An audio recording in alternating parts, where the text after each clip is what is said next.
first, your personal background, so you can start off with that. Okay. Yeah. Well, I'm Sandra Flores, and I Hold, am hold on there, Sandy. Hold on. I'm just getting this in. Um, we'll play the song first, and then I'll get the question in. Yeah. please, yes. That's No awesome. worries. Okay. So beautiful. All right. Bula Bulavinak, everybody.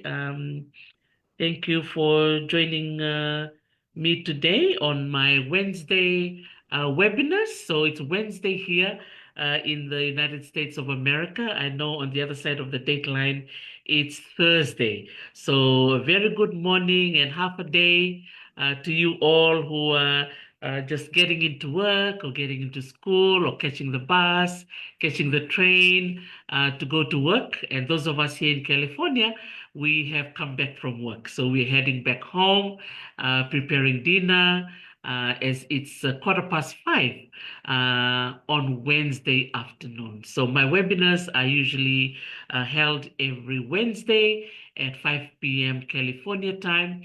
And this webinar series was created by me as an opportunity for my students here at California State University in Los Angeles to get to know the Pacific a little bit more. So my university here is what they call a HSI institution, which is a Hispanic serving institution. So we have students from Hispanic related nations. So that would include nations in South America, starting from Mexico all the way down to Chile. And so many students as well are of indigenous background from here on Turtle Island, here in the United States, and students from Europe and Asia. So I'm usually I think there's only two of us professors here at the university, and Dr. Lani Kapchoi from Hawaii, she's a filmmaker, so she uses film as a way to tell stories. And for me, I'm using this platform on social media as well as on Zoom to invite different people from different walks of life to come in and share their story. Now, this month and last month as well, starting in February, we've been inviting heritage specialists from the northern part of Oceania, starting in the island of Saipan and the island of Guam. And last week we were in Palau, and now we're going back to Guam. And next week we're going to the Republic island nation of the Marshall Islands. So this is an opportunity for us to travel in this beautiful part of the Pacific, which many of us in the rest of the world just hear about, or we watch it on film or on documentaries. But on this webinar, you actually see a real person. And so today we have Sandy Flores, who will be sharing her story with us, and she's logging in from the beautiful island of Guam. And so before we start with our talk story, she has chosen a beautiful song from Guam that we are going to listen to and watch as well.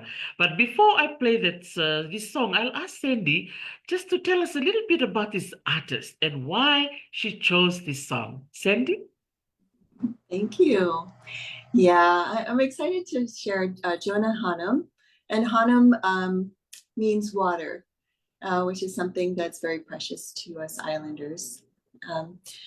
And the story is that I feel like maybe I'm a little bit more tuned into some of the local music, and especially the younger artists and how they're creating their own music using our language and appealing to this new generation and making it relevant. So I loved Jonah's, his modern beat, and then I heard the Chamorro in it. I was just, oh, this is amazing. And I had to sit in my car until it was over and call the radio station and say, who is this artist? And of course, on this small island, I've since met him and followed his journey to then go on and do tours both here and in our diaspora. and glad to see him flourishing. So yeah, please enjoy. The name of the song is Kulot, which means color. Wow, beautiful. So here we go. We're going to watch this music video from the island of Guam. And I just love the color on it, on the music video itself now. So we're going to listen to the music and, of course, celebrate the talent, yeah, that this young artist or young singer has to share with the rest of us. So here we go. Enjoy.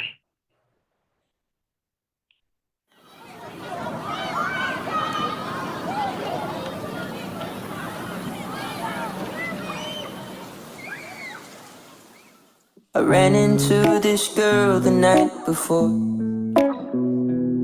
She reminded me of a golden shore. She was nothing like your average girl next door. She liked DVDs, tattoos, and Paramore. She'd say half a mile como por favor. And I'd say sad dispenser to Gaigi color. She'd paint colors round the galaxies and more. I ran into this girl the night before. She gave away to light my world for just a moment. And who says song and how that look? I think I hope I know she loves me so. Mahaling's on new Augusta, Augusta, who? Mahaling's on new Augusta, Augusta, who?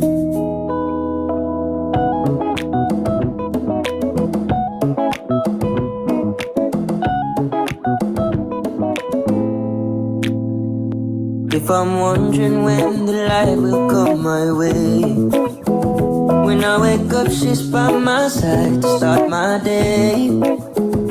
Tatatos in Augusta Haitoku Siniquinaidamo sempre Maptaizu. She gave way to light my world for just a moment. Gave way. And who says song and how Talu? I think I hope I know she loves me so. Do you love it? Mahaling's on new Augusta, Augusta, who? Mahaling's on new Augusta, Augusta, who? She'd say half a mile como por favor. And I'd say sad dispenser to Gaigi color. And she'd paint colors all throughout my world of love. Mi corazón yagi pumenta. She gave way to light my world for just a moment. Then who says song and how's that? I think I hope I know she loves me so. Do you love me? Mahaling's unu Augusta, Augusta, who? Mahaling's unu Augusta, Augusta, who? Beautiful. Thank you so much, Sandy, for choosing this beautiful song. And it's just lovely to hear the Chamorro language being used. Thank you. I thought so too. Yeah.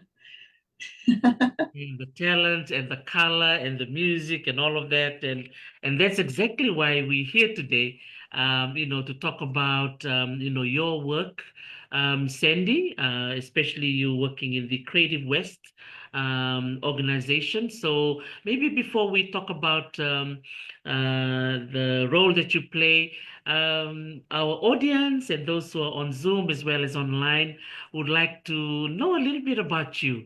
Would you like just to tell us about your family, where you were raised, and maybe the schools that you attended when you were little? Sure, sure. Yeah, I was born in the southern village of Inalahan, Guam, and it's one of the more local villages, very historical. My father is, his family's from that village going way back, but my mother moved there in the 50s as a child from Colorado. And her parents were teachers. So that particular year, rather than sequestering the teachers to the teachers' housing, they decided to put them in the middle of a local village. And the rest is history. She grew up and learned the language and totally immersed herself in the culture. She's a scholar and written much about the history, and she's an artist. She's most well known as an artist who, and her work captures those scenes and that feeling of growing up in that very local village, and capturing things that aren't happening anymore or not as often. So yeah, that's how I grew up. So I think her appreciation and gratitude for the way she got to grow up just, affected my whole trajectory in what I pursued in school and in my career. So you went to school in the area where your dad was from, Sandy? I went to Inalahan Elementary School, Inalahan Middle School, and Inalahan High School. Yeah, that was, grew up with my cousins. At a time we just got home from school, rode around on our bikes, after you did your chores, of course. And then you got to play with your cousins. And our life, it revolved around, our family and our church. Most villages on Guam are the center of the social life and cultural life is the church. And so that was at the end of our street, and all of our fiestas, and whether it's weddings or christenings or funerals, was all the way that our families came together and supported each other. It is amazing. And glad to know that, mom is from Colorado. Have you had a chance to travel to where mom was originally from in Colorado? Oh, yes, we know that side of our family. And they were originally homesteaders. They have their own very cool history of how they came to that land in a covered wagon, and then were pioneers there and went on to have ranches and things like that. So there's definitely a pioneering spirit in my family. That is beautiful. And since you grew up on the island of Guam and you went to primary, secondary, and all of that, did you had a chance to also learn or maybe speak the Chamorro language when you were growing up at your time, or heard the use of the language? Oh, yes. Both my parents are fluent, but I think it's not unique to Guam that there was this period of time where we were discouraged from speaking our language. And that was the case in my parents' upbringing. And so they didn't speak it to us. And in fact, I thought it was kind of rude to try to listen in on their conversations in Chamorro, because I thought they're doing that because they don't want me to hear. So, and they on their side, they shared with me that they just thought I learned it the way they did. I didn't, but there's a whole generation that suffers from that. So luckily, toward the end of high school, they started implementing Chamorro language into our public schools. Mm-hmm. And what I found was I did have the ear, and I could read it, and I could read it back, but I still struggled with the vocabulary, and I still do. But I think, I think the ear is important, and that that became obvious to me in my work with Chamorros that hadn't grown up on the island. That's beautiful. Thank you for sharing that. And, going back to the song that you chose, when I was listening, I could hear the Chamorro words in that song. Yes, I think without revitalization, it's created more interest in integrating our language, and it's wonderful to hear. I'm glad you picked up on it. Yes, thank you. And what are your thoughts about seeing young people, in this case, this young musician incorporating the words into music. Oh, yeah, it's really gone across the arts how the Chamorro culture is much more visible than it was when I was growing up, and much more calling back to the ancient Chamorro and the pre-colonial Chamorro. And I think there's something there I see experienced in the young people and understanding where they come from, understanding their roots, and not that they're just a different type of American, but they're also have this very unique and valuable heritage of their own. That is lovely. Thank you. I'm really glad that you mentioned, the pre-colonial Chamorro and then maybe the contemporary as well, you can say that way.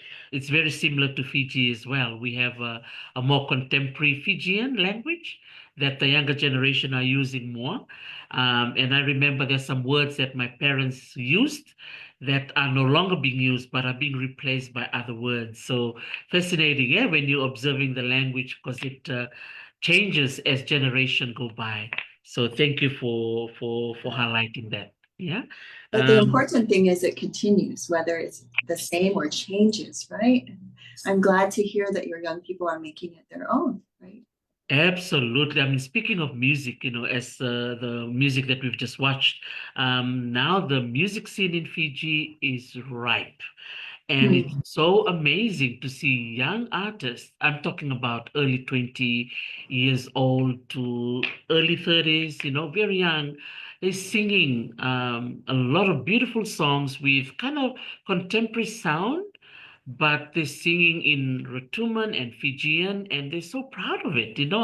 Just to see the pride that they have in their, while they're singing, is just so beautiful to watch as a bystander, because, back in the day, like in New Zealand and Hawaii, they tried in the 70s to revive the language again. So what are your thoughts, Sandy, with the revival of Chamorro language in Guam? What do I think of that? Yeah, what do you think of the revival, because I see Dr. Michael Vavakwa taking the lead in that area. Yes, that is so wonderful to see. We also have an immersion school where, they started out with kindergartners. The next year, as they moved into first grade, they continued and so on. So I think they're in the middle grades now. And I was able to observe one of those classes. I used to write for the paper about cultural efforts on Guam and in the States, and I was able to observe them. And oh my goodness, to see these small children talk to each other about the simplest things. Oh, let's put our shoes here. Oh, can I sit down here instead of there? And, it was just beautiful to see. And then they grow up and that is their language, Absolutely. Wow. And you never know, like in Hawaii, many of those students who are learners in full immersion schools are now television presenters in the Maori television, So you can see the whole generation, from kindergarten to primary, secondary to university, and now, they are, in front of the news, doing their news item in full Hawaiian Olelo. Isn't that amazing? Yeah. So it's nice to look around the islands and there's lots of things we need to celebrate. Right. And for me, Dr. T, I think about my work is all about the power of the arts and how it helps to promote our culture and bring people together around our culture. So the music is a great example, right? It may not come up to speak Chamorro in a conversation of 20-year-olds, but then to have that music around you and to keep your ear, like you mentioned, to be able to keep those words in your daily vocabulary in that way. That's the power, I think, of the art of music.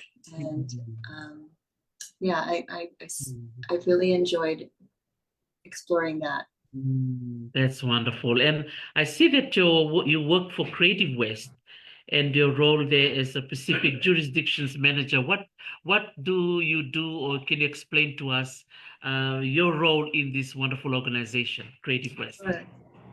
So Creative West is a nonprofit that it's a regional arts organizations. There are 6 across the US, and our region is 13 states, and now the 3 jurisdictions being American Samoa, the CNMI, and Guam. And historically, the Pacific jurisdictions, we call them, were never part of a regional arts organization, and they missed that whole area of support, level of support.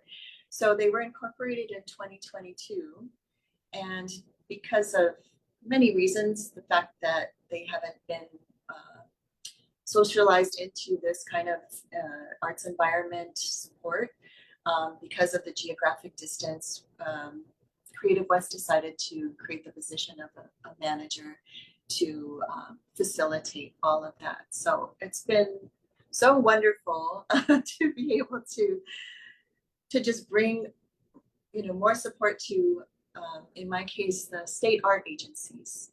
So Guam Kaha, the Northern Marianas Arts Council, and the American Samoan Arts Council. That is wonderful, because I remember in Fiji we have the Fiji Arts Council, and in New Zealand we have the Arts Council of New Zealand. So it's wonderful that you're incorporating these 3 island nations and representing them. Yeah. Yes, it's really great. So we've done things like, of course, provide some specific grant programs that are, right now we're tailoring a new one just to our Pacific jurisdictions, to be culturally sensitive, to bring in local wisdom and local values to how this funding can be applied for, and it's distributed, and what it can be used for. We do a lot of professional development that's so hard to come by when you're on remote islands, of course. So bringing them out to national conferences and things where they get to meet peers from across the country and expand, the possibilities of what they pursue back home.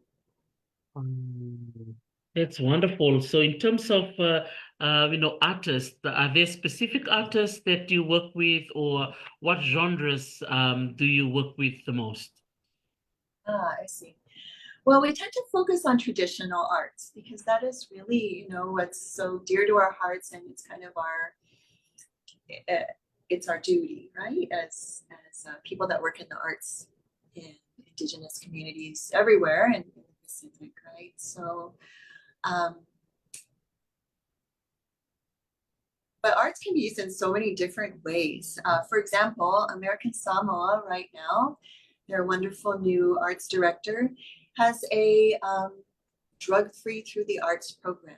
So he engages young people after school, for example, to learn the ukulele, to learn, local weaving skills, to form a choir. So they are simultaneously, maintaining these local arts and creating a healthy environment for young people that might otherwise be swayed, right? Absolutely, and getting a lot of our young people to learn these skills, yeah, and these are lifelong skills, especially when it comes to weaving. Yeah. So that sense of pride too, and the sense of connection with the elders that bring, those arts to them. That is nice to see the intergenerational transmission of knowledge happening right there. Absolutely. Wow, that's wonderful to know. And thank you for explaining about the importance of keeping some of this indigenous knowledge alive and keeping it going. Yeah, and that's a wonderful example from American Samoa with ukulele. the choir, and again with the local weaving. Wow, that's awesome.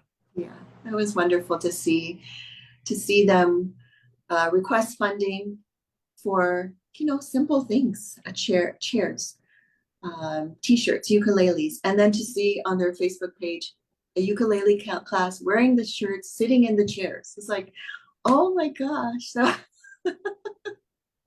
Wow, especially when those things need money. So through your organization, they have to apply for grants to access yes, those things. yes, we make money exclusively available to them. It's not competitive among other, agencies. This is for them, and it's a fund that is it's not directed. It's what you need, and as we know, when we have federal funding, there are limitations on what we can do. Like we can't um, buy food, and you know how cultural food is, right? When I was working for the government and using federal funds, that was one of the most difficult things. It's like, well, we have guests coming, but we can't buy them food with our funding. So here's a way, if that's what you need. It's not a lot of money, but sometimes it just fills those gaps. Absolutely. And then again, you have those rules and policy that you cannot break, right? Because you say this funding can do X, Y, and Z, but you can't do A. Yeah. And the A is what you really need. Yep. As part of our hospitality in the Pacific, that's what you need to provide food and drinks for our guests. That's right. So, but with the arts, as in a lot of our cultural practices, we leverage everything with our own resources and our own networks of family and friends. It's just the way that we work, right? But it's a whole ecosystem of we help each other, we promote our culture and our traditions together for the benefit of all of us. So true. That is absolutely true. Now, you just mentioned that you in between meetings, and I know you have so many meetings, in the week. What does a typical day look like for you, Sandy? Oh, it's always changing. But like right now, for example, I'm spending a lot of time every other year. We want to make sure that um, our organization visits the programs and has face-to-face time with our stakeholders in the Pacific. So we're preparing for that. We decided to also create some workshops around that, some grant writing workshops, some technical things, and also to visit some of the programs that we've supported. So that's been taking a lot of my time now. I also do some education pieces. As you can imagine, being new to the Creative West. I lost you. Yeah. Is there a way to You see me? make it Yes, I bigger? can still see Oh, you. Or, okay. I'm Yeah. getting some interference. So, I mean, like bigger. oh, yeah, so we do some education pieces for our organization so they have a better understanding of the situation in the Pacific, the cultures and the people and the history that exist. And, those things can inform our work. That's wonderful. And especially when it comes to grant writing, yeah, because it's kind of a different type of skill, right? That you need especially the artists themselves on how to fill in the forms and what are the materials Yeah. that you have to provide. So those are the training you will provide in these workshops? Yes, and those will be on the on three islands. Yeah. Wow. Yeah, That's in excellent. preparation for offering some funding. So it'll be like a very practical kind of training. We're going to show you this. And then in the next couple of months, you're going to have the opportunity to apply in this way. Yeah, one of the things we can teach grantors is the real life situations that we deal with, right? No internet or spotty internet. And maybe we need to make some of these applications available on smartphones. make them adaptable to smartphones that are much, much more reliable on some of our more remote areas, right? Absolutely. Yeah, internet and power, yeah, access to electricity, to provide the internet in order for your phone to be charged or the computer. So Yeah. all of those trials, yeah. Yes, all of that. Wow. But what I love about working with, my fellow islanders is the way that we connect and help each other. Because, well, Dr. Tarisi, you're helping us to get our message out of our one meeting in Palm Desert. And because of that meeting also, I'm working with Erlinda, who was one of your earlier guests. She's the head of the libraries in the CNMI, and she's helping to provide a venue for these workshops that I'm talking about, right? And then Saturday, I'm probably going to see Patrick in his work over at the museum. And I know I'm going to bring that back to what I do. It's just, I love the way that we work together. Absolutely. Yeah. As they say, well, no man is an island or no woman is an island. Definitely, yeah, we need many of us, right? To be able to fulfill the work that we do. So in terms of your career, your title is you are the uh, Pacific Jurisdictions Manager for this organization, Creative West. For those of you who are listening, we will put the website of Creative West on the page so you can read a little bit more about what Sandy does. Yeah, or what was your dream job when you were growing up on Guam? I'm curious. Wow, I think the things that sometimes we dream about, we don't even know if they exist, right? Because we're on these small islands. But I remember, much later telling people I really want to promote my island in some way. They're like, okay, well, but what will you do for money? Because it didn't seem realistic, right? But I think what you find is, and then I was away from Guam for many years, but guess what? I ended up working with the Chamorro communities out there. And I think out of that work, when I came back to Guam several years ago, that work was recognized and I was able to work in the arts on the island. And because of my work with the Council for the Arts and Humanities on the island, I was exposed to Creative West and able to find this work. So I think the message is you just follow your passion, do it as well as you can, network with your fellow islanders, and it can happen. Wow. Yeah, thank you. Thank you so much for, mentioning that is true. You can have your dream job, but then when a family says, how much money will you make out of this? Sometimes it's kind of like a challenge when your family is on your case. You're wanting to make them happy, but you have your own dream, your own dream to fulfill.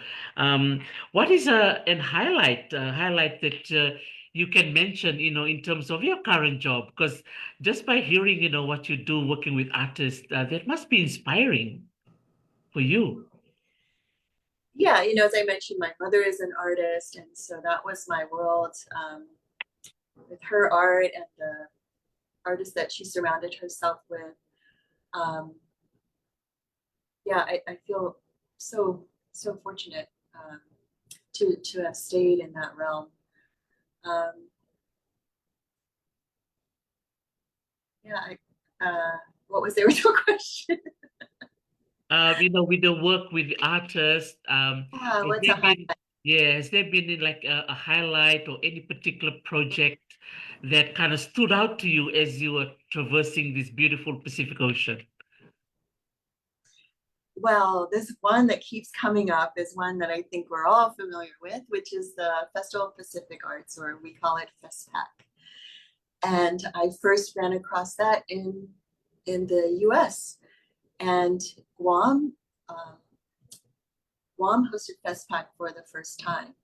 I'd followed FestPac from the 70s because my mother worked in the arts and she went to several of them, and I thought, what is this thing? But she'd send back these pictures of these artists and I thought, that is amazing. So, and I understood the significance of Guam being the host. It meant that Guam had come a long way in its indigenous artistic expression. And we were fortunate in that the organizers on Guam said, hey, we understand the importance of our diaspora artists. Let's create a committee to, audition them and have them represented on Guam as well. So I was able to be a part of that because I was working with the cultural dance community in San Diego. And then when I came back to Guam, I was with the Council for the Arts and Humanities, which is in charge of FestPac on Guam. So in charge of the delegation that goes out. But the funny thing is, even though I was organizing in San Diego, I didn't end up being able to attend much of it, on Guam. And then I was the head of CAHA for a bit when it was supposed to be FestPac, and COVID hit. So I didn't get to be a part of that, right? And then I left before the next FestPac. But then I found myself with Creative West supporting the FestPac delegations from Guam, CNMI, and American Samoa. And I was finally able to go when it was held in Hawaii this last time and really experience it in a way that, I was supporting it. And so FestPac was definitely a highlight. And I know everyone that's experienced it will have those memories forever. Absolutely. I mean, it's just amazing how you highlighted your mom, in that story that from the 70s, your mom has been, part of that journey.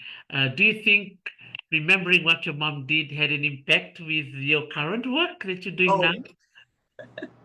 Everything to do with it. Yeah. Wow, that is amazing. Sort of fast forward, it's like you're on this time capsule, mom doing that work in your memory from the 70s, and now, you're able to be a little bit in Guam, but you were in Hawaii. Yes, I was able to see that in Hawaii, but still supporting Chamorro artists and Samoan artists and the cultures there. And that was really, really great. But there's also, I have to say, Dr. T, a lot of satisfaction from doing just the day-to-day things. The festivals are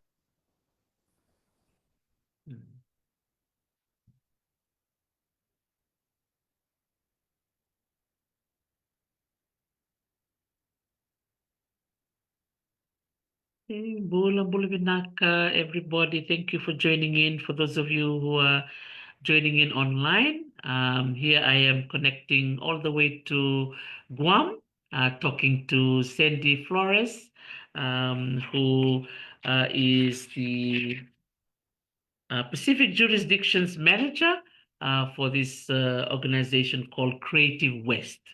And she works representing a lot of the artists in Guam, American Samoa, and also in Saipan. So we'll wait for her to join us back in. I think there's a technical difficulty for now, but I'm so happy that most of you are logging in, and here she's back.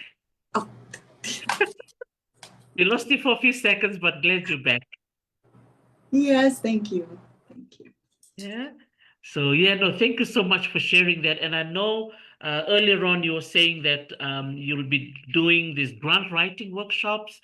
Do you feel that the issues faced by artists across the islands that you're working for is finance or grants or access to funding for them to do what they really want to do, Sandy?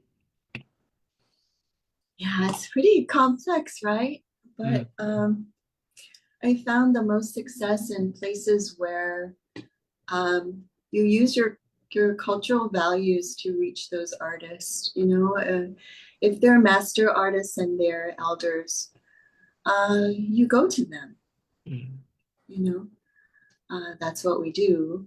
And you pair the younger ones with the older ones. The younger may have those computer skills, and the elders have their traditional skills, and then together they can move the art forward, right? That's what it's all about. Absolutely. Yeah, that's so true. That I've been using that this phrase, the intergenerational, yeah, transmission of indigenous knowledge. It's so, so powerful, Sandy. Yeah, that's how we've always done it, and I think we need to listen to that. Wow. That is awesome. And so, just speaking about that, on April the 16th, Sandy, here in Los Angeles, we'll be hosting a family artist from New Zealand. They are from the Kingdom of Tonga. They're coming over. Um, Tui Emagilis is a tapa artist with her mom, Sulueti Barros. And now Tui is bringing her 11-year-old daughter over to Los Angeles. So here we have a 70-year-old Sulueti passing on the knowledge to her 40-year-old daughter, and now to her granddaughter who's 11, coming over to showcase the making of tapa. And they will be here for a week, funded by the Calstate University, and we're just so happy here in Los Angeles. And they will be launching the month that we celebrate here in the United States, which is the Asia American, Asian American, Native Hawaiian, and Pacific Islander Heritage Month. Oh, Yeah, so that's that. yeah, so they will be launching this particular month. And does Creative West also maybe do something along that month as well that is coming up, Sandy? Well, we're more of a facilitator for the agencies and so forth. So we don't want to dictate what they find important, but we can certainly support it. Yes. That's wonderful. Yeah, thank you.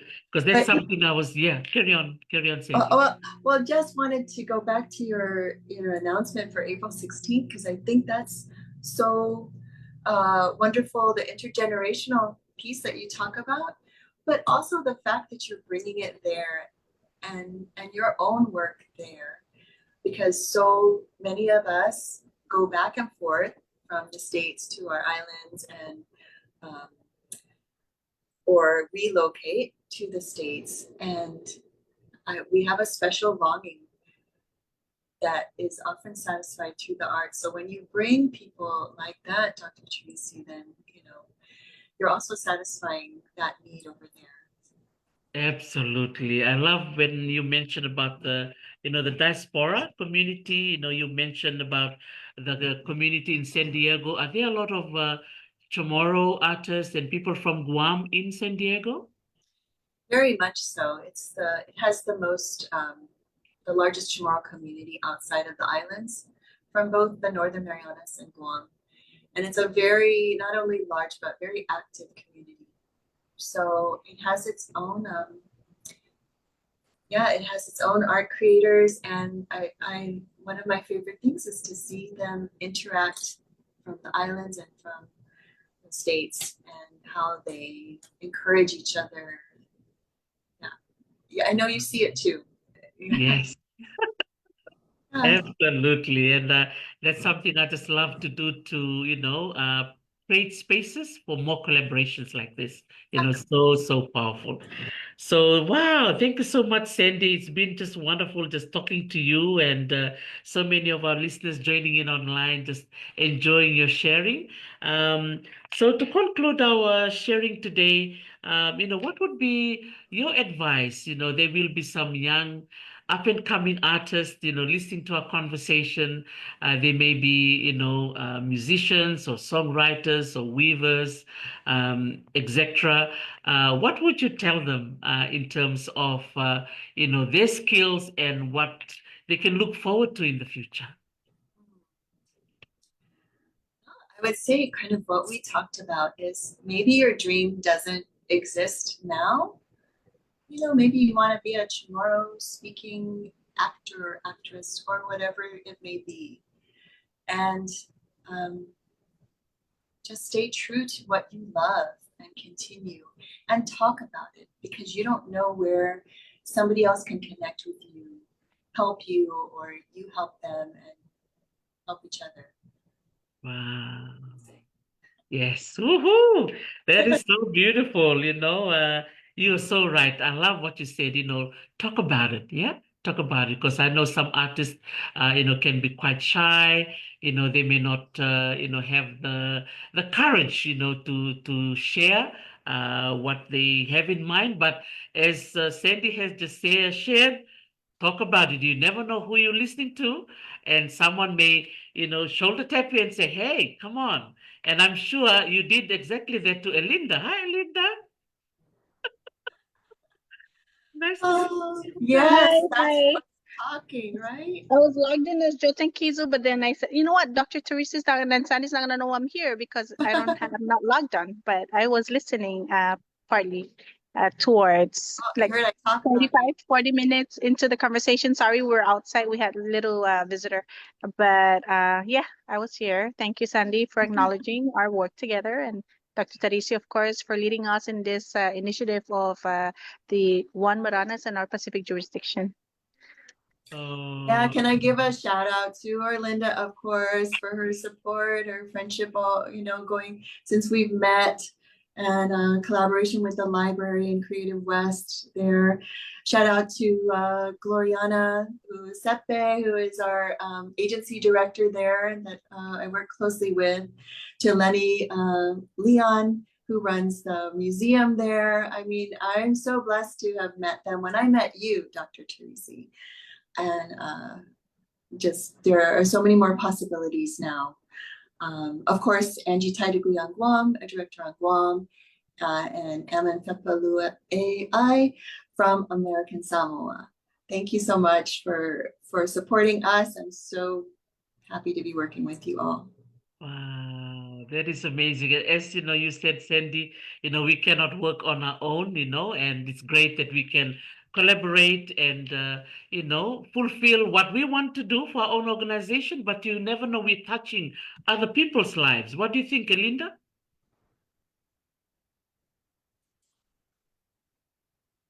You muted the. Yes, I totally agree, Dr. Teresi. I think, our initial meetup as specific jurisdiction from NHP me now to ATOM, it brought us closer together. And not only that, you're right, not about touching each other's lives, but as well as others who we serve. So I think with this passionate group of people that you brought together to ATOM and NHP me, the how do you call it, the giveaway or the take back that we have in this is the responsive that we have for our community, right? Coming together, working together. Without you, I wouldn't have met Sandy, and without ATOM, I wouldn't have come across Sandy, who are now we are working closely with in the Pacific, here in the Marianas, and providing great opportunities for our local artists here. So thank you, Dr. Tarisi, for the introduction and for the opportunity to come together. And I hope that ATOM this year will continue so that we could expand this network throughout the Pacific.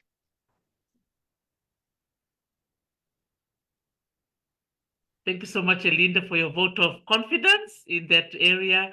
I'm so excited. There's so many stories yet to be heard and so many stories yet to be told. And this is the three of us, in this generation. If we can create an impact in our own communities, imagine the many more opportunities that are in the future yet to be tapped. So thank you so much for that, Elinda. Back to you, Sandy, your closing comments. And I'm so glad Elinda came in. Look at how smooth everything just went there. From Guam to Saipan. Woohoo! Yeah. Thank you, Patrick, for staying on the call. I see Emilyn that I also met at ATOM. Thank you so much, and everyone else. I can't close without saying thank you to those supporters that we have, including Creative West. They are true lovers of art and supporters of people and culture. I'm so grateful that I get to do this work through them. And anyone on Guam, CNMI, American Samoa, the last weekend in April, well, contact your local arts agency and they'll know how we can connect and you can get in on some of those grant workshops. So. Wow, that is wonderful. Thank you, Creative West. We really appreciate the love that you have for our communities, and so glad that we have the Pacific included in that, and have someone like Sandy, to represent your organization. So, thank you so much, Sandy, from all of us, your listeners, those of us in the Zoom room. Thank you for taking the time out from your busy schedule. We all know you're a very busy lady.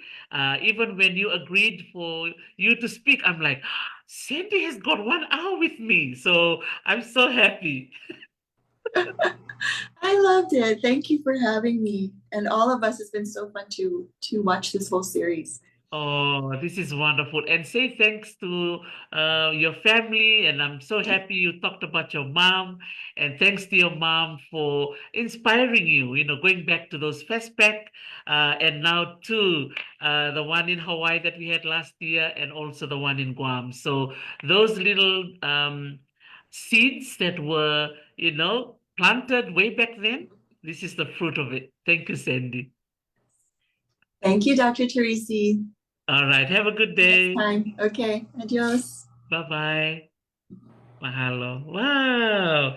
Thank you. Thank you so much to Sandy Flores, who was joining us from the beautiful island of Guam. And thank you to those of you joining in today, Beth, Terima, Emeline, Elinda, Patrick, and all the wonderful teams joining in from Guam and beautiful Saipan.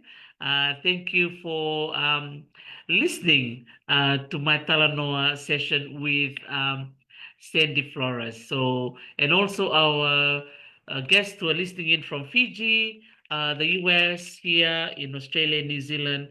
Sandra Flores is the Pacific Jurisdictions Manager for Creative West, and she's based in Guam. And so, for our friends listening in from American Samoa, at the end of April, Sandy and her team will be visiting American Samoa to run professional development workshops, in particular for grant writing, how you can put together your funding application to get funded for the work that you love to do. So whether you're a weaver, whether you're an actor, actress, singer, carver, anything in the arts that you love to do, make sure you go to the Creative West website and find out about their program that they will be running in April and the rest of the year.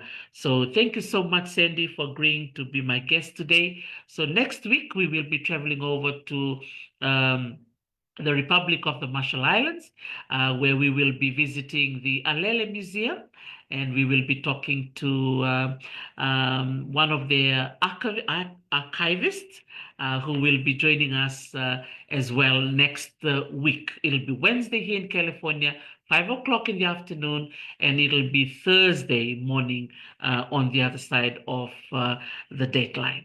So from me here in Los Angeles, thank you so much for listening in and joining me.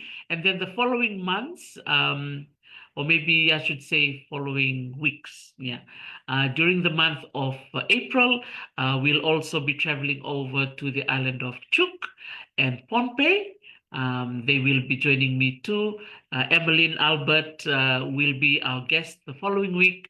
And then the month of May, I think on the first 2 weeks, we'll be hosting our guests from American Samoa. So it's just amazing, that we can use these types of platform to get to know our artists and those who advocate for our work, particularly in the field of museums, library, and archives. Pinakavakalevu, Keleni Dilau, Maika Mataki, Oni Doreakula, thank you for joining me today. Also to Ilisoni Rambealawa, Luisa May, and Farasiko Suinika. Nakapakalevu nasema chukumai and Sigvenako Sandra Joseph, Wenikiti Kunawabe, Pinakavakalevu. I'm bidding you goodbye now. Thank you so much for spending your time with me. Take care. Naka Madamata.